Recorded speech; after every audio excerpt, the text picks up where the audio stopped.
Today my lesson is titled The Tree of Knowledge, and this is September 23rd, 2018. I'm going to give some more thoughts on the Garden of Eden, and it's just another attempt to look at the whole business of the Garden of Eden story with the trees and eating of the fruit and the serpent, which I started about a year ago, which I didn't realize at the time was actually going to lead me to understanding that the Torah is not given from God, but it's written by man.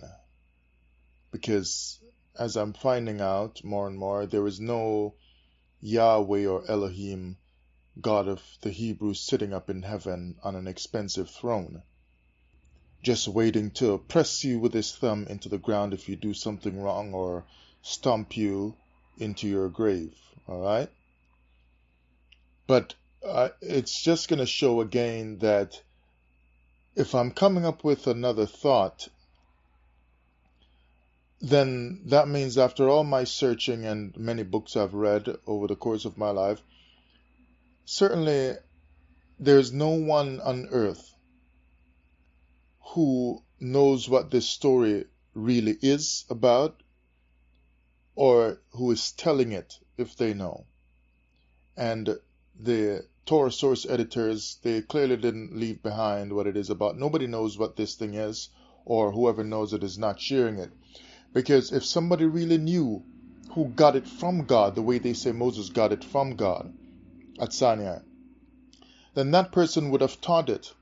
And no one else on earth would be teaching other views in it. Like sometimes people say, this Garden of Eden story is about Israel. Other people say it's about this or that. Other people say it's about the mind. And I'm going to talk about it being the mind here in this lesson. But the reason why people come up with all kinds of different ideas is because God did not give this, and God is not telling anyone what it means, because God or Yahweh didn't give this.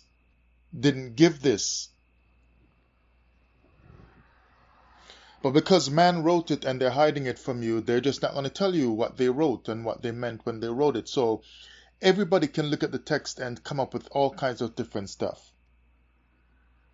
It's just a strong teaching, a wise teaching, although it's riddled with lies. For instance, they say there was no actual Adam and so on, but it's got some smart things in it throughout the whole Garden of Eden story. But in general, the story was not given by God, because after all these thousands of years, people are wondering what this means, and another commentary is written after another commentary with another author telling what he thinks it means while looking at the same Hebrew words.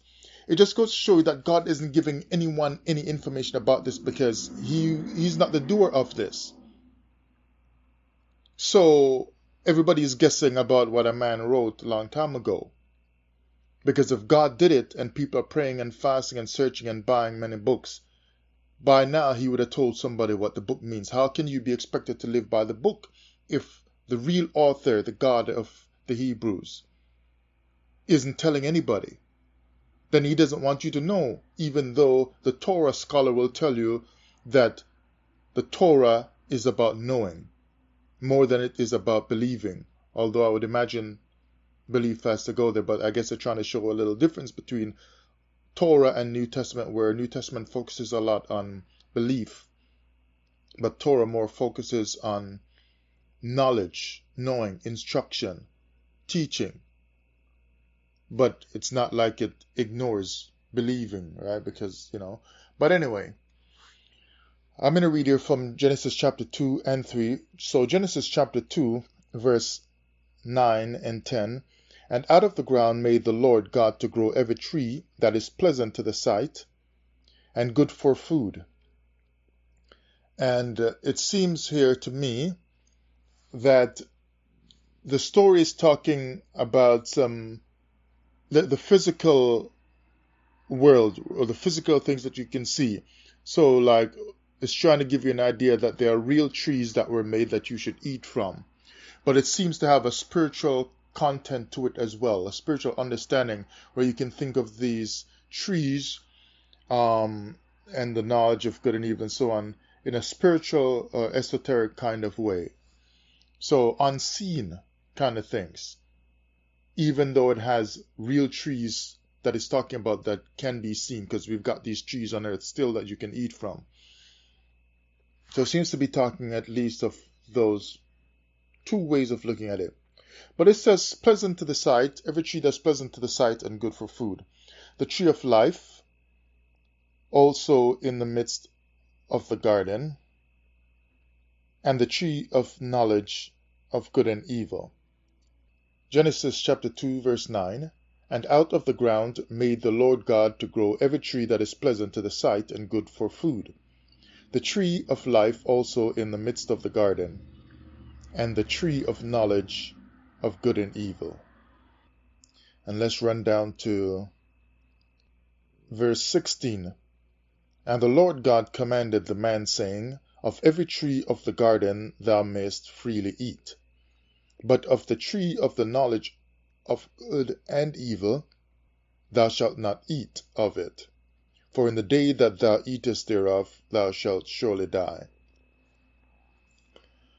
As children we wondered why they didn't die quickly. And we heard the spiritual explanation that, well, a day is like 1,000 years. And so, I think they got that from the New Testament. But a day is like 1,000 years. And they eventually died because Adam didn't even live a full day of 1,000 years.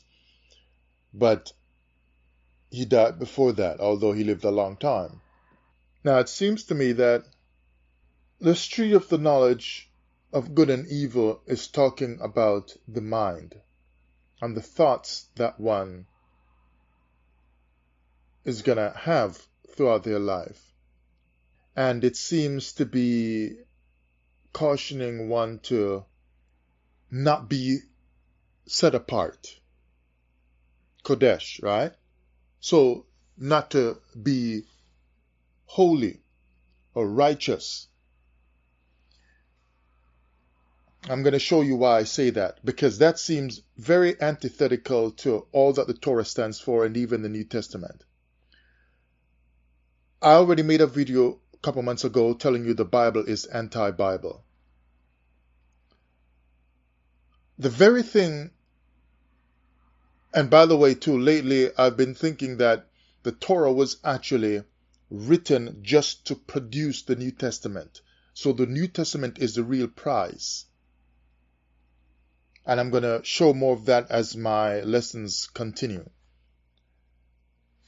But the very thing that the Torah was written for, or the Bible in general, to get you to be holy, is the very thing that the supposed Yahweh Elohim, creator of the earth, as they try to make us think he is the very thing that he's telling you to stay away from. In other words, I'm telling you, I'm introducing you here to my new thought. God is telling you not to be holy. I know you've read all the verses in the Torah with the 613 commandments telling you to be holy, and the New Testament verses as well that tells you to be holy and so on. You know, be holy as I am holy, and be perfect, be thou perfect. The God of the Torah, who they want you to think is the creator, is telling you in this story of the Garden of Eden with the tree of the knowledge of good and evil to not attempt to be holy. Don't try to be holy. My lesson, immemorable, was pointing out that your Hebrew teachers that are telling you to keep the laws and to return to the Torah laws and so on is really being taught by men, and I guess women too in some cases, is really telling you that all these people, whether they are a Moreh, they call themselves a Moreh, a rabbi, an imam, a pastor, all these people, especially in the Abrahamic religions, which all the Abrahamic religions to me just seem to be one greater Christian religion, so that the Torah keeping person is a Christian, in my view. But all these Torah teachers telling you to keep the 613 laws, or as much of them as you can in your supposed captivity, Torah captivity, they're really telling you to be holy when they themselves have a lifetime of transgressions. They've sinned just as much as you have, and because of their position as teachers and leaders running an organization or a church and so on, in some cases, only in some, I'm saying now, I'm not jumping on everybody's back now, because some of the teachers are doing it sincerely from their heart because they really believe this. The same way when I was in the Christian church, I was trying to teach because I thought it was the right thing to do. So in some cases, these teachers are really sinning more than you, the listener, who's learning from them. So how come the Torah does not change them? Because it does not have the power to do it. You have to want to change inside of you. And that change is generated from inside of you, not externally from the writings in a book that you read. If you don't have within you that which can make you live in a righteous way, you're not going to get it from a book. But what I'm saying here is that the Torah itself is actually telling you that God is teaching you through the tree of the knowledge of good and evil to not try to keep the commandments. I know you're watching the sun and you're timing the moon and so on, and you're trying to figure out the holy days, and all of you different camps, you have the different holy days. They fall on different days for you. And while you argue among yourself, you sure don't even agree with the Jewish rabbis who teach it, who are in the land of Israel, which you say is the right land, but you say they are lying. And so everybody is just arguing, fighting, and they choose their own dates. But you're using the same book. And the Christian is just another whole realm of reality. Because they don't even care when the holy days fall or anything. They don't even care when the Sabbath comes around. They just got their own thing going on. You might miss the holy day because you forgot to watch the moon, you're new at it, and so on. They just do something completely different. It's like God only knows how they managed to get into the same book by starting at Matthew. Because they're not just a few minutes off or a couple hours. They're like a completely different day on their Sunday. And I'm not pushing for Sabbath anymore because all this stuff is garbage. God has to tell me this. Right? They're just doing their own complete thing. I mean, let's say they even just misunderstand the whole Sabbath thing and they end up doing it on Sunday as their main day of worship and so on. Then at least you can say, okay, they just misunderstand the Sabbath. They don't understand the real meaning of the Sabbath and the real power of the Sabbath and so on, and the contract regarding the Sabbath with the Most High. Maybe they just misunderstand that. But then they just take it to some other extreme where they're crucifying a man on a cross for salvation that the Hebrews never taught in the Torah. I mean, like, just something radically different. Hebrews are arguing with each other in the Torah days, and you get Nehemiah fighting with people almost ripping out, like they're gonna pull off their head or something, ripping out here and kicking, beating them up or whatever he was doing. And they're fighting over the Sabbath and they're cursing each other. It's because you were going to captivity because you won't keep the Sabbath and your false gods and so on. But then the Christian teaching just has Christians just slaughtering a man upon a cross, like completely separate from what the Torah was dealing with. But let's run over to Genesis chapter 3 now. And we started about verse 6. Now we know the serpent started talking to this woman. Now, before I read that, I was just thinking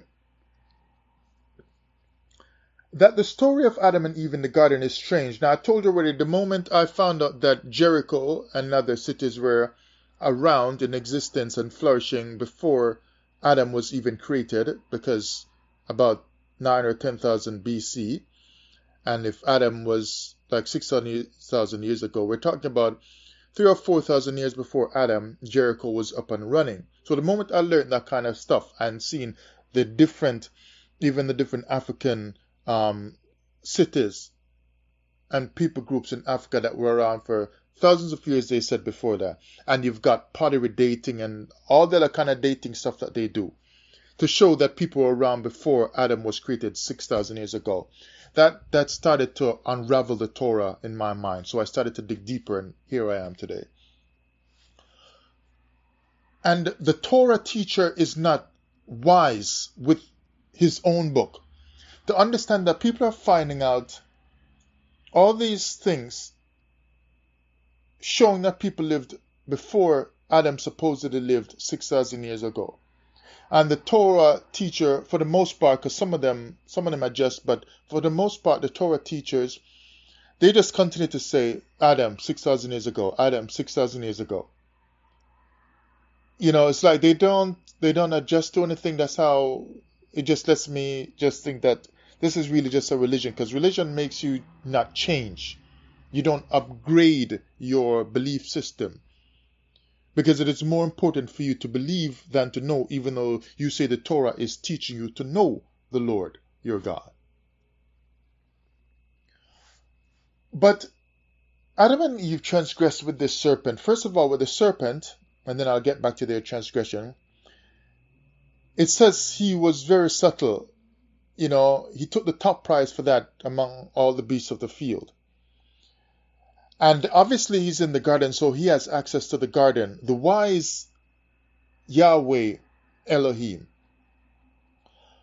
built a man and a woman who would be subjected to the wiles and the piercing temptations of this creature, the serpent, and would just fall the first time the Torah is letting us know that he came at them. Now, if the Torah had said that he was after them for a few hundred years and they kept saying no, but eventually they got weakened, then it would be a little bit different to me. It doesn't even show that Eve went back to her house under the tree and talked with Adam and said the serpent saying whatever, and Adam is like, what? No, stay away from that beast. And Adam goes and tries to look for the serpent and tell the serpent to get the hell out of here. It doesn't show anything like that. So it leaves us to understand that the first time the temptation came, they just fell. We know it says Eve fell first and then Adam after. So the first time the Creator made this man and woman, and the first time they get a temptation in a world of righteousness, pristine conditions, they tell you even the air was better that you breathe. Oxygen levels, everything was fine. You're not struggling with methane problems in the air and so on. And everything was just nice. And there was just only righteousness in this perfect utopian kind of world. And it's mysterious that someone comes up being evil as a tempter in that kind of world. But if I bypass that, somehow he becomes evil and he's tempting them. And the first time, with all the packing of their righteousness, they don't have any resistance to come out of one temptation clean. But when you're in your church or your Hebrew camp and you have some convention for a while, you get spiritually built up, you feel strong, and you go on your all-night prayer meetings, your prayer vigils and so on, and in a lot of Bible studies all the time, and you're pumped up and your righteousness is just all over your mind and you can resist things easier. You got some temptation in this or that area, you can resist it for the first couple of days or couple whatever because you're pumped up. You just come out of all these revival meetings in the church or the Torah stuff, whatever, and lots of people on the Sabbath answering questions, and so it's making you dig and search some more, so you feel more spiritual and more holy. You can resist stuff a little bit different. That's how it usually is in religion. But in their time in the Garden of Eden, they would have been even far more powerful with their righteousness and spirituality than us, because they had not yet fallen. Earth had not known sin. So who knows where the serpent got that temptation from. But anyway, like I said, I'm going to bypass the serpent.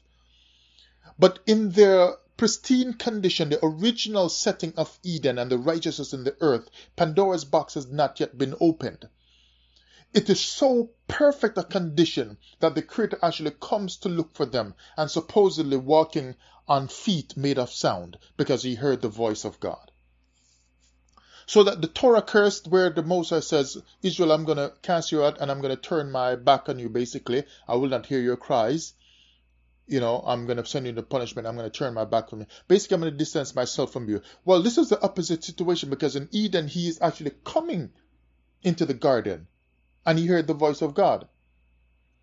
And God was already there, just even teaching Adam already what to eat and so on. So basically, there is a very clear union between man and God. With all the strength of this spirituality and righteousness, the likes of which no Hebrew Israelite priest or prophet ever enjoyed in the Torah. Not even the man after God's own heart, David, enjoyed this kind of living. The righteousness in Eden was what Adam and Eve had. And they never had anything about them that spirited them to leave the presence of the serpent and retain their righteousness and union with God. One time. This Torah, pardon me, is not of the Creator. It is of a God named Yahweh, otherwise called Elohim, which strangely enough was the name of Canaanite gods, who the Torah says are evil people.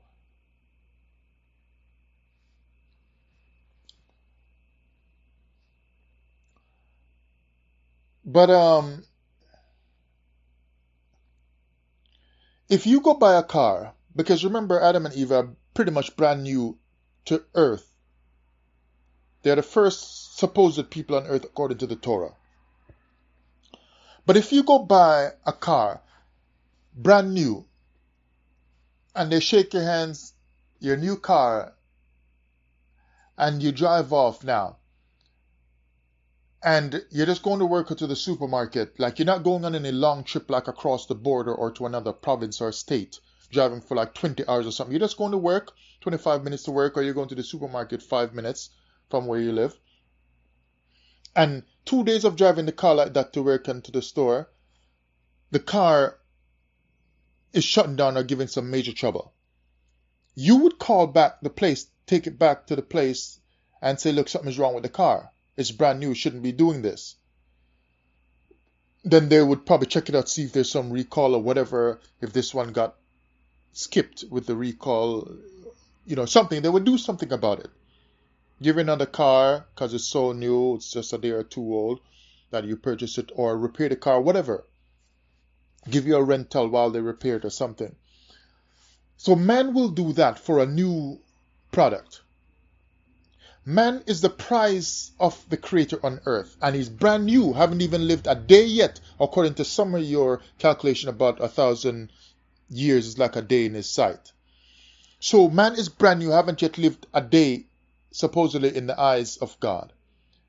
And he messes up with the serpent, and God doesn't do anything to fix him. He kicks him out of the garden in a broken state, knowing that the man can never fix himself. But the manufacturer, who is God, or the dealer who's the God of the car, or the dealer, will take the car and fix it for you if something happened to your car. But you were just going short distance to work or to the store. But Adam and Eve has long mileage to go. For thousands of years, us who come out of him are going to be struggling on earth. And the Creator, the manufacturer of the human body, of the man, doesn't fix him. He kicks him out broken. Where's the wisdom of the Torah that is functioning in the God of the Torah? The God of the Torah is a liar. The Creator is not Yahweh, he is not Elohim, because the Creator cannot be unwise. Because how would you explain the general wisdom that is innate in creation? how things flow together, ecosystem and all that, whatever else you want to think of in creation. You see that? You see, the Torah is not from God. A man wrote this from the wisdom of Egypt that they stole and found and so on, and from whatever other writings were there way back then and teachings and so on. They grouped up a collection of nice ideas and thoughts and put a lot of history in it so that it can be seen to be real, because real history was put in it and real people groups and so on, instead of just making up some fake people group like some Martian with blue heads. You see that? They put real people in it. But the God of the Torah puts the man out broken. If your own TV stops working properly, you try to plug out the cord and look at the back to see maybe it didn't connect properly or so on, or maybe something wrong with the cable connecting to the satellite. That you try to see if it's maybe the cable that's bad, or you jerk up the cable and say, oh, it's signal is coming in and out. It's a bad cable. You go to buy a cable tomorrow. You do something, you fix it. The God of the Torah sends out the man and the woman broken. So if they could be attacked by temptation and taken advantage of by the serpent when they were righteous and holy in a pristine condition, what the hell is going to happen to them when they are now outside of the garden in a broken, sinful state? That's why we are in this condition today. Because we have believed lies and we continue to live lies. The Torah is a book of lies.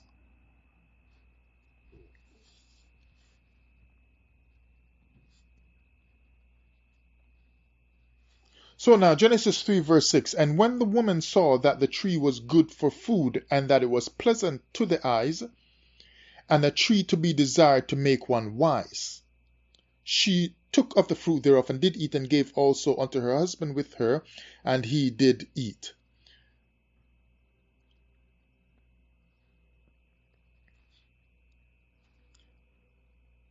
Now look here when it says a tree to be desired to make one wise.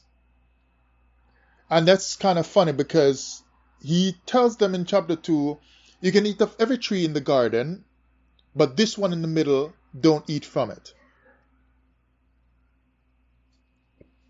Now, if it is supposed to make them wise, and even the serpent knows that, why is he barring them from wisdom?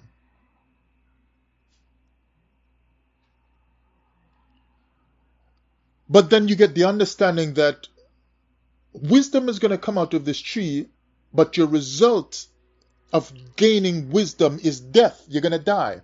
But the Torah teaches you to receive the wisdom of the Lord and to learn wisdom, and by wisdom the earth was created and so on. But when you get wisdom, you're going to die. Now, at that early stage, if they knew the Torah, they would have said, oh, wisdom, that means Torah. So yeah, I'm going to eat that, because Torah created the earth. The creator, Elohim, we don't know his name yet, that it's Yahweh, but we don't know his name yet, but we know he's Elohim. But we know he is the creature of wisdom. He is the Torah himself. So if he packed Torah into this tree, damn sure Yah want to eat it. So they went and they ate it. Because in a Torah frame of mind, they would have been like, that tree is packed with Torah, I want the Torah. Just like in Revelation, they tell you, eat up the scroll, and in the Torah, they tell you, eat up the scroll, and it was bitter in the stomach, and so on.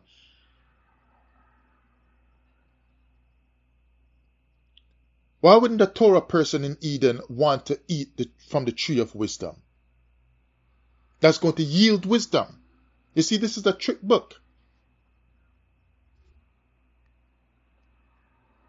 Now, when it says to make them wise, the Hebrew word there, sakal, it says to be prudent, circumspect, wisely understand, prosper, and so on, right? To give attention, to consider. And so you're going to have insight, comprehension, and so on. So basically, and it's dealing with the teachings as well, the teachers, the wise people, and so on. And isn't it funny that people who are teaching you about righteousness are usually people who say they have received revelations from God in their religion, and so they're teaching you wisdom, they're teaching you to be wise. Yet we see that wisdom was what caused the earth to fall according to the Torah story in Genesis right here in the Garden of Eden. So if wisdom, the search for wisdom and the teaching about wisdom that came from the serpent made them fall. So the serpent is a teacher that directed them toward where to find wisdom, and the searching heart of Eve, and obviously the desire of Adam as well, to seek after wisdom, was what caused earth to fall. So basically, the teacher of wisdom and the seeker of wisdom, the serpent and the man and the woman, caused the earth to fall. That's why Jeremiah 31:34 says, in the end no man will teach you, you will all know the Lord. Because this whole thing about teaching you is exactly the problem. Exactly.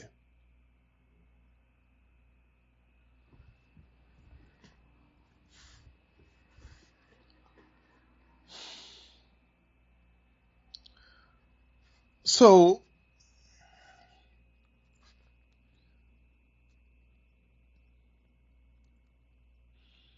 if it's to make one wise, so she wanted it. What it's telling me, in my interpretation of the whole thing, is that the tree of the knowledge of good and evil is dealing with attaining righteousness, an attempt to be holy, set apart, like Hebrews love to use the word kodesh, to be set apart and so on. And you are a holy nation, royal priesthood and so on, like they say in the New Testament. And the God of Israel pushing the children of Israel to be a righteous nation all the time and to be a set apart nation, something which they could not do. They could never get there.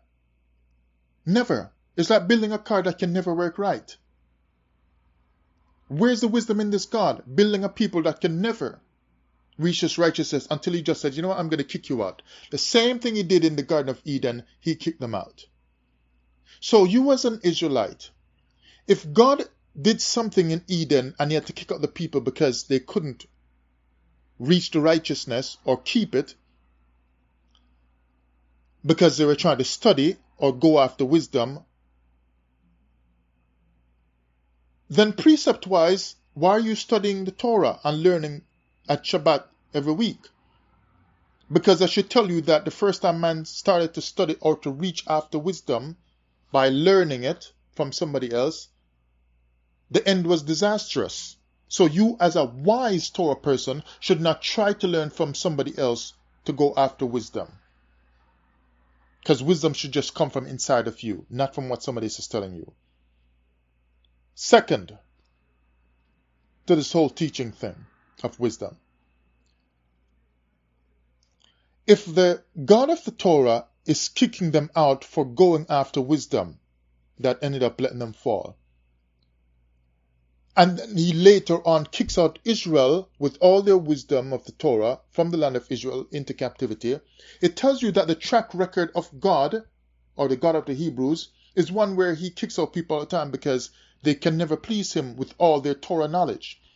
The most vibrant prophet or high priest in Israel was also kicked out or slaughtered. The track record of the God of the Hebrews is that he does not produce anyone that attains the righteousness level that can be maintained. So the search for wisdom and righteousness and so on from external sources like reading a book or listening to somebody teach is not the way to go.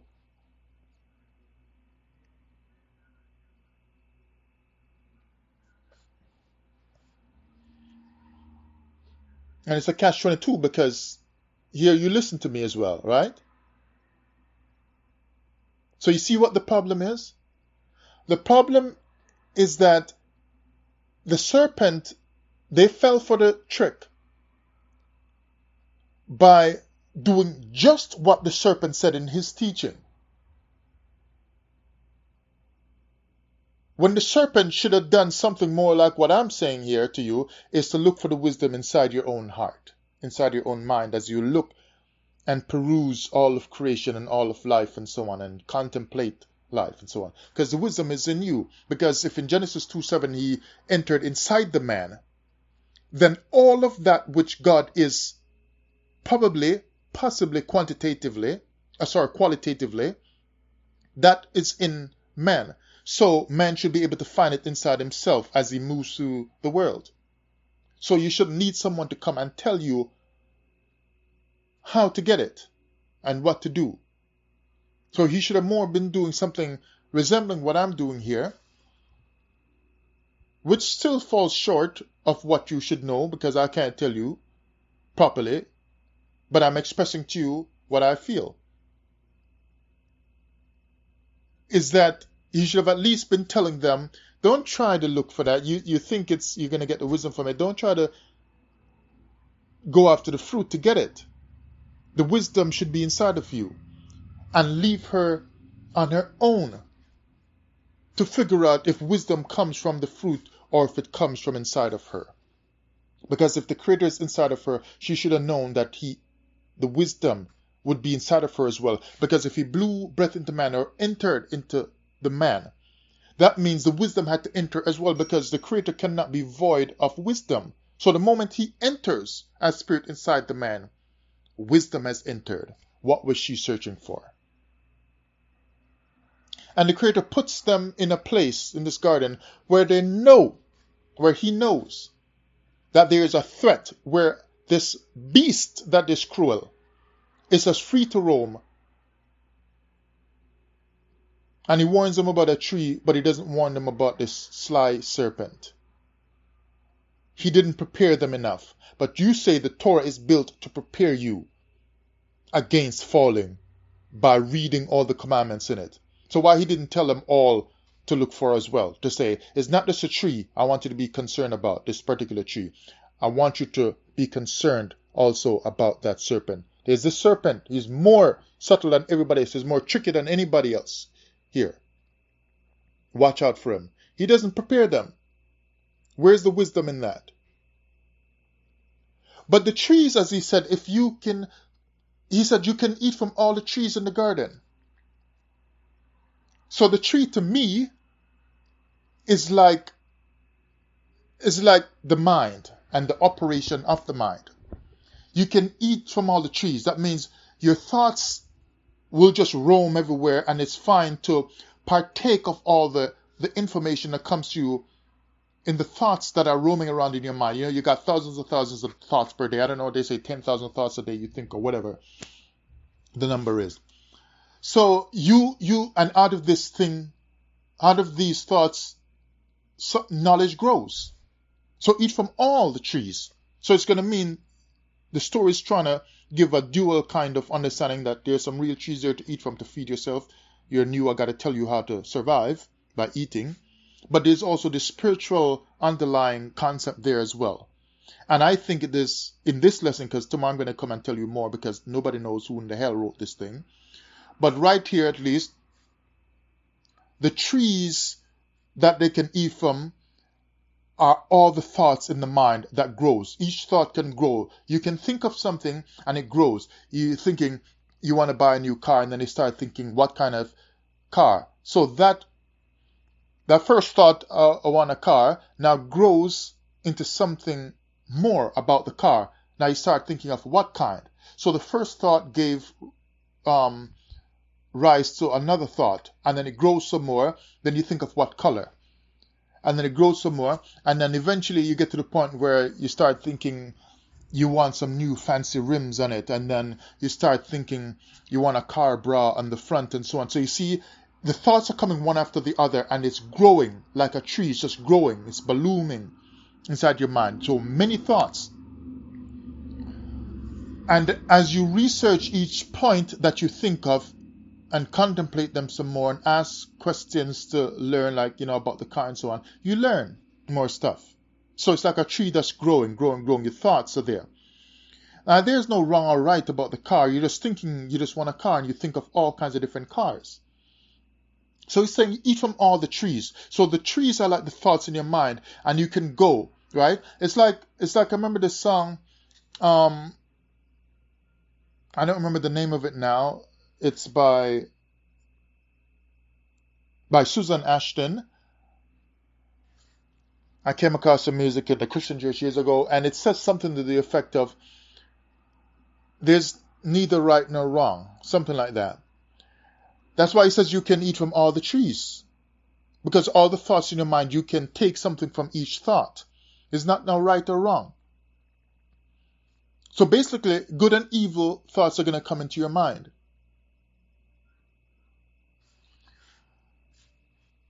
And you can take from them or learn from all of them and use them all. But the trick is that you just should not try to be wicked with those thoughts on the trees of knowledge growing in your mind. Don't try to be wicked to somebody with the thoughts in your mind. But who can tell, if you're saying, with this whole good and evil, who can tell just the moment, the exact moment when day turns into night and then night turns back into day? Who can tell? You just have the knowledge of day that's daytime and the knowledge of night that is nighttime. Who can tell the exact moment when day becomes night? And can you tell as well just where the water from the ocean meets the land? Some will say it meets it right here because most times the wave settles right here and then recedes quickly. So most times this is it. So this is where it really meets the land. And then somebody else will say, now, well, if it's coming up here, sometimes that means this is, or somebody else will say down here, whatever. Who can tell where the right line is, where the water meets the land? And to me, I just feel the moment you're picking one of those lines, that's all wrong anyway. But if you feel this next thing is right, then it's right for you. Because how can the water meet the land right there? Because to meet, I would think, suggests that they're coming together. But they were already always together. Because the water rests on the land. You hear about these buried cities from ancient times that were buried under flood and remain buried to this day. And they got a deep sea dive to go and look for the remnants under there. At one point, that was just land and people were living there and have their houses there and so on. There was no water there. And even the Torah tells you that, according to the Torah story, the earth was just covered up with water and then he separated, right? So,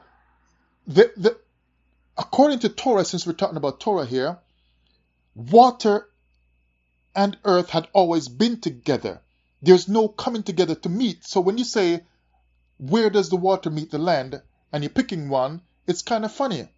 Because it's not like somebody who has to go to meet someone because they're not together. They're across town and you got to drive a half an hour to get to them, to meet them, because you were not together. You were at your house and they're down there, downtown. The water was always with land. There is no meeting or no coming together. It was always together. So there's no right or wrong in that sense. So when you look at the trees in the garden, and he says you can eat from all, these are like, to me, the thoughts in your mind that grows into different things, and you can get an idea and you go and you take a certain path in life because the thoughts grew in your mind over time, and you say, this is what I want to do, or this path I want to take in life, and so on. So they grow. But now when he says, but of the tree of the knowledge of good and evil, don't take that one, because the day you do it, you're going to die. That's because with the tree right there in the middle, because it seems like the tree of life and this other tree, knowledge of good and evil, was in the midst of the garden. In the tree now, that is in the midst right there, of knowledge of good and evil, it's like once you begin to know the stuff, you're going to understand that good and evil happens in life, whether there is a God or not. Good and evil happens.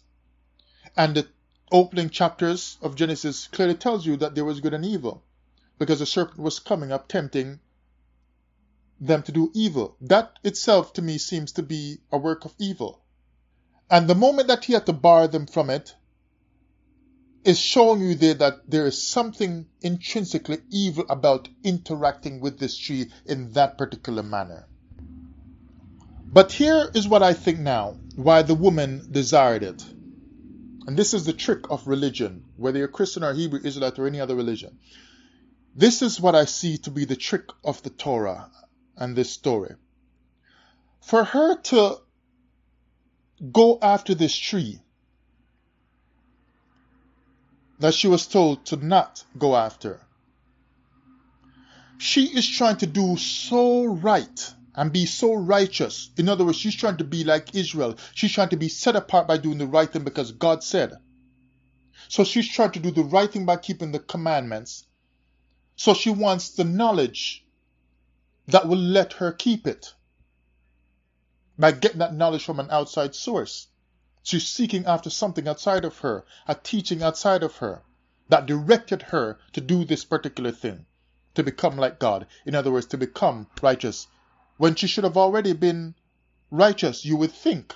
But righteousness is not the key. I'm not going after that because that seems kind of dumb to me. Because if there's really no right or wrong in the story, the way I'm looking at it here, then it's telling you that she was trying to be righteous. It was a religious teaching that the serpent did, because he's teaching her about God. So that's religion coming in the picture. And the result of religion or religious teaching there was that she fell. So religious stuff, religious teaching is damaging, destructive. But she going after the tree is her choosing the middle point. That's why it says the tree was in the middle, along with the tree of life. It's in the middle of the garden. So it's like in the middle of your mind. Remember I said the trees are like the thoughts in your mind. And if they're told to eat from all the trees of the garden, then every thought bouncing around in your mind, 10,000 a day, you can devour, consume, use up all those thoughts. That's why the word for eat says to devour. You can devour the trees, the fruit trees. So she's gonna now, that's showing you now, if eat means to devour, then that again is showing you evil is a necessary and normal part of life. That's why it uses such a word as devour, meaning to consume or to eat. You're consuming something, it's going away. You're destroying it in order to feed your body.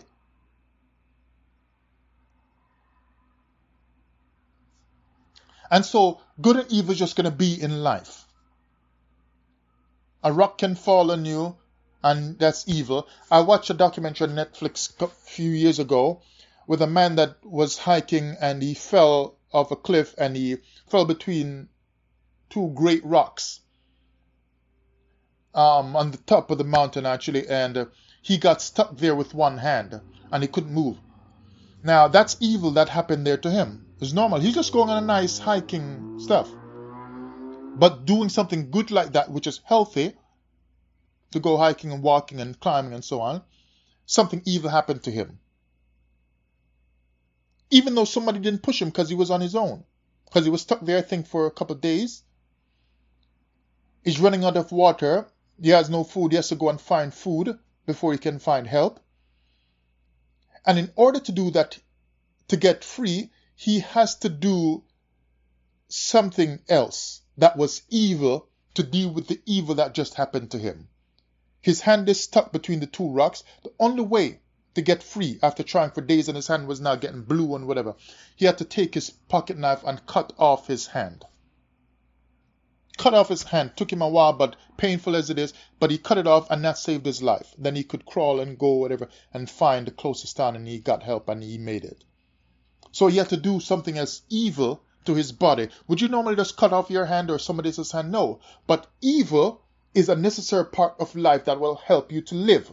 If he did not do the evil, he would not have gotten the participation of the good that came from people who would help to heal his hand that was cut off, to stop the extra bleeding. He would not have also benefited from the good of finding food if he did not do the evil of cutting off his hand, because he couldn't crawl to go and find food. If he did not give in to the evil of cutting off his hand. That evil of cutting off his hand let him find some food to do something as good to his body, which is to help build up back his strength so he could crawl and find his way to some more help. Good and evil in this life. So when you talk about the tree of the knowledge of good and evil, he's really saying to you here, don't try to keep just this set of this commandment here, to find the middle point between good and evil, to be righteous. That's what religion is going to teach you, and the God of the Hebrews. Because to do that is to attempt to be righteous or set apart, to be holy, to be set apart. Because you don't want to participate in the evil. You don't mind participating in the good, but you don't want the evil either, which is a necessary or normal part of life. From what I'm understanding these days, you don't want to have anything to do with touching the evil, so you say, I just want to be good, so I'll just go right there and find the wisdom and the knowledge and so on that you're gonna teach me about, so that I can just be righteous and do only right things, because righteous, you're dealing with a right doing person. So the attempt to find righteousness or to be set apart and to do no wrong and no sin in life when your teachers have sinned all their lives, what that's telling you is that that's a religious teaching that's being espoused into your life by the Torah in this Genesis story, as telling you to try to be righteous and keep the commandments. The serpent tested her, because if she was not trying to be right by keeping the commandment that says don't eat from this tree, she wouldn't have fallen. Adam wouldn't have fallen. They wouldn't have lost the garden. Her attempt to be righteous got her in trouble. If she was willing to vacillate in life between the good and the evil, she would have been all right, probably. She was trying to be righteous. So, because she figured, yeah, well, if it will make me be like God, then I'll have no problems ever sinning, so I'll take that route. I'll go and take the fruit. You see, she's trying to be righteous like God, and that righteousness caused her to fall. That's why they say religious people are so fake. So fake. Acting like holier than thou and all that. Not, they're just so fake. Like the man who had to cut off his arm, he had to do something evil. So in his life, he has done something evil right there, even to his own body. The God of Israel is telling you to just be righteous, but then he tells you coming out of Egypt to do something wicked, go and kill Canaanites.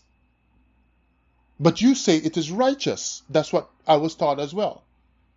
So the righteousness, according to the book, of getting the land of Canaan and getting the Canaanites out of the way, the righteous command and direction from God to do all of that came out of the wickedness and the evil of the instruction to kill them, and that wickedness you carried out as an Israelite by taking a sword and killing the people.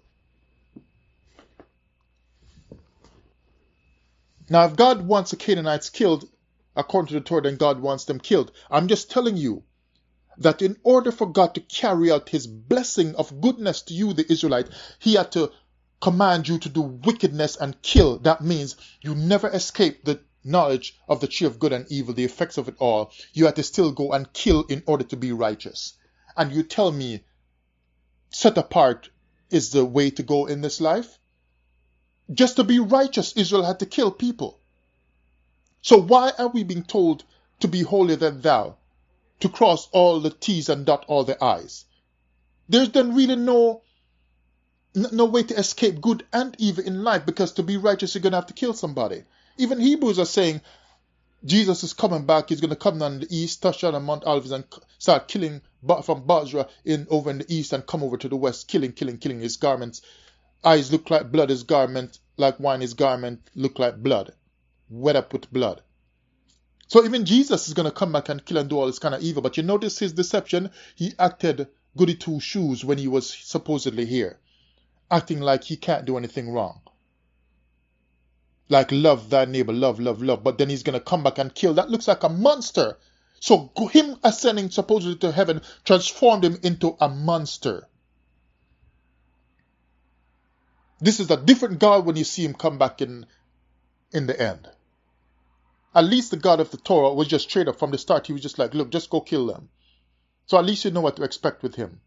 And he'll kill you too as an Israelite. So at least you know how to escape his judgment. Just live, quote unquote, supposedly right. And don't offend him, because he'll kill you too. So the God of the Torah is a little bit more straightforward. At least he looks like somebody you can more, you know his rules. So you can maneuver and live with him if you choose to, right? But then to wind it down, if the good and the evil are in life, it was futile for the woman to try to be like God, because even as God, she's going to still end up doing something wrong. Because even the Hebrew Israelites who believe in their Yeshua, he's going to come back and kill other people. And some of those people who he supposedly are going to kill when he comes back, some of them have never done anything to you. They're not wicked to you. They aren't doing anything. In some cases they're suffering just like you, but he's going to kill them too. He's even going to kill some Israelites in the wilderness. Or let you kill them in the wilderness, who are your own brothers, just because they're not keeping all the laws properly. You see that? He accomplishes righteousness by wickedness. There's no such thing as living just the right way on earth, in the Torah sense. No one has ever proved it. The God of Israel himself has never proved that he only does good because he kills and does all this kind of stuff.